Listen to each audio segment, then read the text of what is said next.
नमस्कार, इन खबर में आपका स्वागत है। मैं विद्याशंकर तिवारी हूं।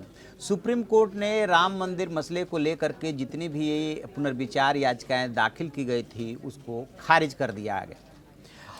चूंकि chief justice of India Ranjan Gogoi retire हो गए थे, इसलिए उनको जो है उनकी जगह पे नए जज संजीव खन्ना शामिल किए गए थे। और अब जो खबर आ रही है कि जजों ने जो इन चैम्बर सुनवाई की उसके बाद सभी याचिकाओं को खारिज करने का डिसीजन लिया।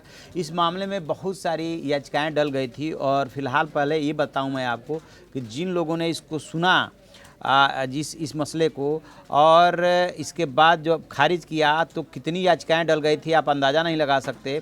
कुल 18 याचिकाएं इसमें डली थी। होता क्या है कि जो सिविल मामला होता है उसमें जो पक्षकार होते हैं और ये वाला जो मसला था उसमें पक्षकारों से इतर लोग भी पुनर्विचार याचिकाएं लेकर के गए थे और उसमें निर्मोही अखाड़ा भी था। उसके सरीखे एक दो और हिंदू संगठन थे जिन्होंने अलग अलग डिमांड रखी थी। जैसे कि एक ने ये डिमांड रखी थी कि मुस्लिमों को 5 एकड़ ज़मीन क्यों दी जा रही है, तो उसको लेकर के था। निर्मोही अखाड़ा को ऑब्जेक्शन इस बात को लेकर के था कि हमें जो है वहाँ पे प्रतिनिधित्व देने की बात है ट्रस्ट में और अभी तक हमसे 1 महीना हो गया कोई कंसल्ट ही नहीं किया गया।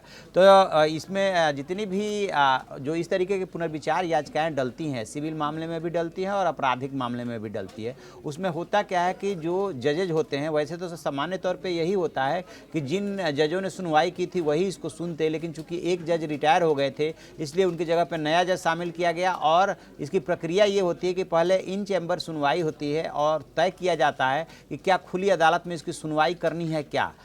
इस मामले में वैसे भी बहुत ज़्यादा गुंजाइश इसलिए नहीं बन रही थी कि 5 जजों ने कंसेंसस बना करके ये वर्डिक्ट दिया था कि जो है राम मंदिर वाली जगह जो है हिंदू पक्ष को दे दी गई थी और मुस्लिमों के लिए 5 एकड़ ज़मीन दी गई थी। ये मैं क्रक्स आपको बता रहा हूँ। उसके बाद जो है ज़्यादातर मुस्लिम पक्ष मान गए थे, लेकिन all India Muslim personal law board है उसने कहा कि नहीं, ये रिव्यू पिटिशन दायर करना हमारा संवैधानिक हक है, लिहाजा हम जाएंगे।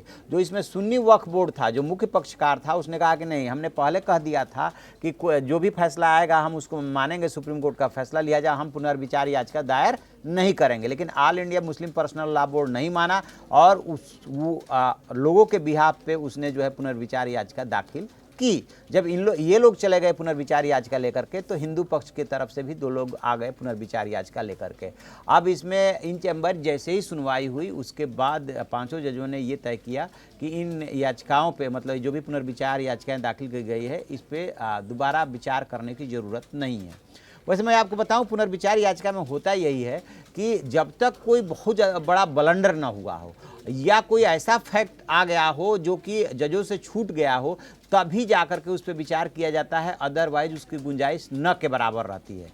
और एक चीज़ और रहती है कि मान लीजिए कोई फैसला 5 जजों की बेंच दे रही है, 3-2 से दे या 4-1 से दे, तो उसमें जहाँ जहाँ डिसेंट नोट होता है वहाँ भी इस बात की संभावना रहती है कि उसमें कुछ परिवर्तन हो सकता है। जैसे कि सबरीमाला के मामले में महिला जज थी, उनका डिसेंट नोट था, उनका अपना फैसला था कि हिंदू पक्ष की तरफ से जो भी परंपरा चली आ रही है सबरीमाला के लिए उसको माना जाना चाहिए। तो उसमें क्या हुआ कि जब पुनर्विचार याचिका डली तो उसको 7 जजों के संवैधानिक पीठ को रेफर कर दिया गया।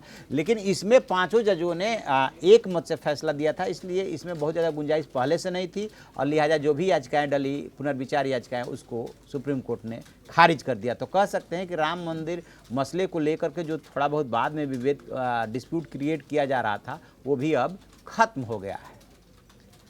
तो आप ऐसी खबरों के लिए देखते रहिए हमारा डिजिटल चैनल इन खबर। Thank you.